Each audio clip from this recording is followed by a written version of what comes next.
乡亲大家平安，今仔日是新历的4月初10，旧历的3月初6，礼拜三。新闻的头一条来看，台中火力发电厂小团发电污染空气。即摆台中市政府阁查出发电厂排放的废水含超标的致癌物硝酸盐氮。今年的1月到3月，都3届来违规，市府无排除要罚至少1000万，而且命令这个电厂1号到4号机要来停工。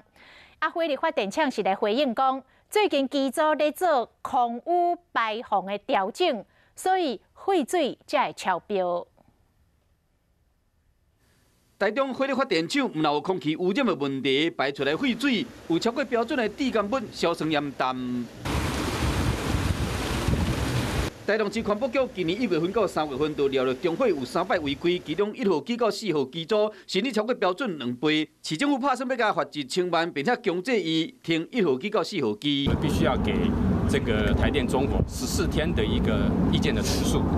那14天的话是明天到期，好，所以我们要等这个台电给我们的这个意见，看看是怎么样之后的话呢，那我们再来做成决定。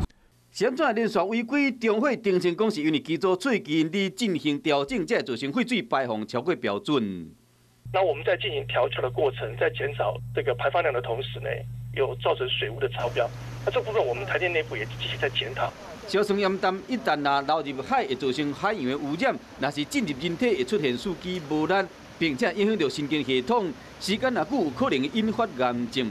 对了，这个代志，中火强调讲会赶紧改善，因为1号机到4号机一旦停工，会严重影响发电，因为热天用电高峰期就要到啊。空气污染、废水、限电的问题遮济，和台电甲中火是一粒头两粒弹。